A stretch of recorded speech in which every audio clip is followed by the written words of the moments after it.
NEET paper leak का मुद्दा गरमाया हुआ है। इस मामले में मल्लिकार्जुन खड़गे, राहुल गांधी, अखिलेश यादव, उद्धव ठाकरे से लेकर असदुद्दीन ओवैसी तक सबने सरकार को कोसा।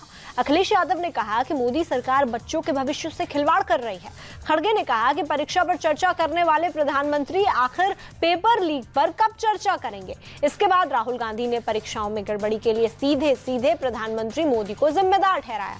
राहुल गांधी ने कहा कि संघ के लोगों ने देश के एजुकेशनल इंस्टीट्यूट्स पर कब्जा कर लिया है, इसी वजह से हर एग्जाम कॉम्प्रोमाइज हो रहा है। कहा जा रहा था कि नरेंद्र मोदी जी ने यूक्रेन की लड़ाई रोक दी थी।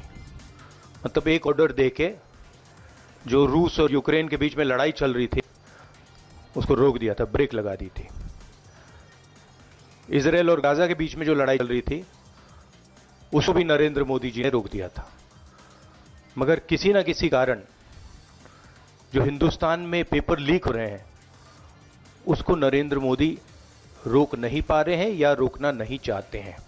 मध्य प्रदेश में व्यापम हुआ और अब उस व्यापम को नरेंद्र मोदी जी और उनकी सरकार पूरे देश में फैलाने का काम कर रही है।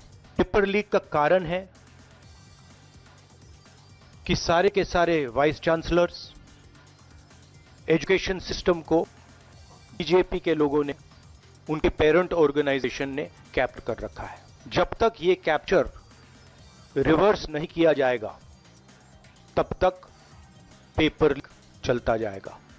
इस कैप्चर को फैसिलिटेट नरेंद्र मोदी जी ने किया है और ये एक एंटी नेशनल एक्टिविटी है क्योंकि ये देश का भविष्य है और इससे हिंदुस्तान के युवाओं को, स्टूडेंट्स को जबरदस्त चोट पड़ती है। राहुल गांधी को जवाब बीजेपी के सांसद सुधांशु त्रिवेदी ने दिया। सुधांशु त्रिवेदी ने कहा कि सरकार लाखों छात्रों के साथ नाइंसाफी नहीं होने देगी और इस मामले के सभी दोषियों पर कड़ाई से एक्शन होगा। सुधांशु त्रिवेदी ने पूछा कि जब राजस्थान में दर्जनों एग्जाम के पेपर लीक हुए तब राहुल गांधी कहां थे। नीट परीक्षा के मुद्दे के ऊपर जब सरकार पूरी तरीके से सतर्क है, संवेदनशील है, सरकार इस विषय को लेकर संकल्पबद्ध है कि लाखों छात्रों के साथ किसी भी प्रकार का अन्याय नहीं होने दिया जाएगा। परंतु यदि विपक्ष के नेता के रूप में कोई ऐसे लोग, राहुल गांधी जी आकर कहें, जिसे अगर सामान्य शब्द में कहा जाए कि तीसरे अटेम्प्ट में, थर्ड अटेम्प्ट में भी जो थर्ड डिवीजन नहीं पास हो पाए, अर्थात 100 सीटें भी नहीं पा पाए, वो आकर अपने को मेधावी छात्रों का प्रतिनिधि घोषित करने का प्रयास करें और जब यह विषय न्यायालय के विचाराधीन है तो न्यायालय के विवेक से ऊपर अपना विवेक दिखाने का प्रयास करें, तो ये साफ साफ लगता है कि उन्हें लाखों छात्रों के भविष्य के साथ कुछ लेना देना नहीं है। उन्हें सिर्फ इस विषय के ऊपर अपनी राजनीति करनी है, ठीक वैसे ही जैसे राजस्थान में 1.5 दर्जन के लगभग पेपर लीक के मामले हुए थे। श्री राहुल गांधी जी ने एक शब्द उसके बारे में कभी बोला था?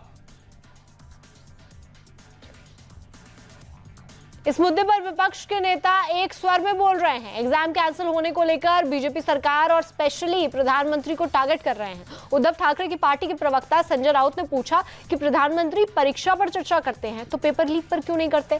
अब संसद में प्रधानमंत्री को जवाब देना पड़ेगा। बात तो करिए, अगर हम चर्चा करेंगे तो आप बोलेंगे आप हमें विरोध करते हो, बेवजह टिक्का टिप्पणी करते हो। लेकिन लाखों युवा, उनके अभिभावक, उनके पेरेंट्स सभी सड़क पर है, सभी रो रहे हैं, सभी संकट में। तो बात तो करिए। हमारे प्रधानमंत्री हमेशा मन की बात करते हैं, उसमें परीक्षा पे भी चर्चा करते हैं,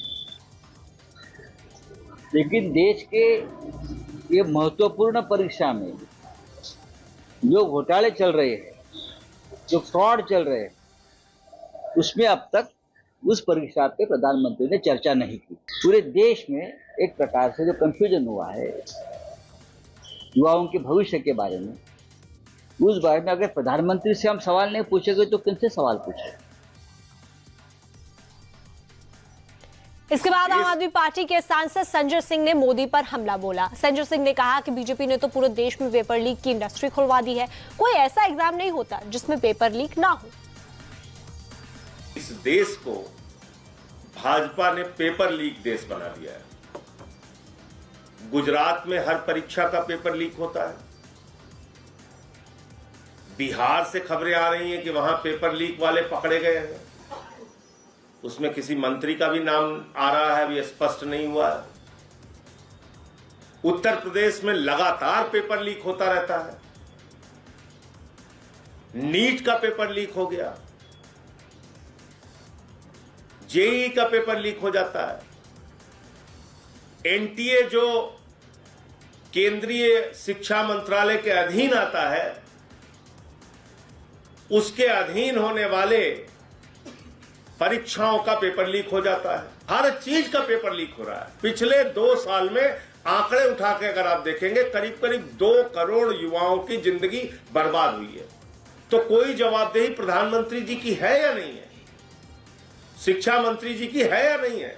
जितना इस देश की जनता बीजेपी को वोट देती है, बीजेपी पेपर लीक का चोट देती है। अभी साबित हो गया है कि पटना में नीट का पेपर लीक हुआ था और लीक कराने वाला शख्स सिकंदर यादवेंद्र है। सिकंदर यादवेंद्र सिंचाई विभाग का जूनियर इंजीनियर है। सिकंदर ने ही चारों स्टूडेंट्स के लिए पटना में ठहरने का इंतजाम कराया था। सिकंदर यादवेंद्र ही वो शख्स है जिसने जेल में लालू यादव की खूब सेवा की है। बिहार के डिप्टी सीएम विजय सिन्हा ने कहा कि अब तेजस्वी को बताना चाहिए कि ये रिश्ता क्या कहलाता है। ये प्रीतम कुमार यहीं पर पीएस थे जब ये मंत्री विभाग के थे तेजस्वी यादव जी और इसीलिए वो मंत्री शब्द का वहाँ उपयोग करवा लिए। तेजस्वी जी अपने आप सचिव प्रीतम कुमार के संदर्भ में स्पष्ट करें कि वो आज भी उनके आप सचिव हैं और गिरफ्तार जेई सिकंदर यादवेंद्र के संदर्भ में खुलासा करें कि कौन है ये सिकंदर कुमार यादवेंद्र। रांची जेल में मुख्यमंत्री नीतीश कुमार, मुख्यमंत्री लालू प्रसाद यादव जी जब बंद थे तो इनके सेवा सुरसा में लोग कहते हैं कि लगे रहते थे। सवाल तेजस्वी यादव पर उठे तो बीजेपी के लीडर और केंद्रीय मंत्री गिरिराज सिंह का भी रिएक्शन आया। गिरिराज सिंह ने तो सीधे सीधे यही कह दिया कि नीट के पेपर लीक में तेजस्वी यादव का हाथ है। घोटाला आरजेडी के डीएनए में है और आज नीट परीक्षा में क्लियर हो गया कि तेजस्वी यादव के सहयोगी ने उसको बुक कराया था और ये आज जो पेपर लीक हुआ है नीट का, उसमें तेजस्वी यादव का हाथ है।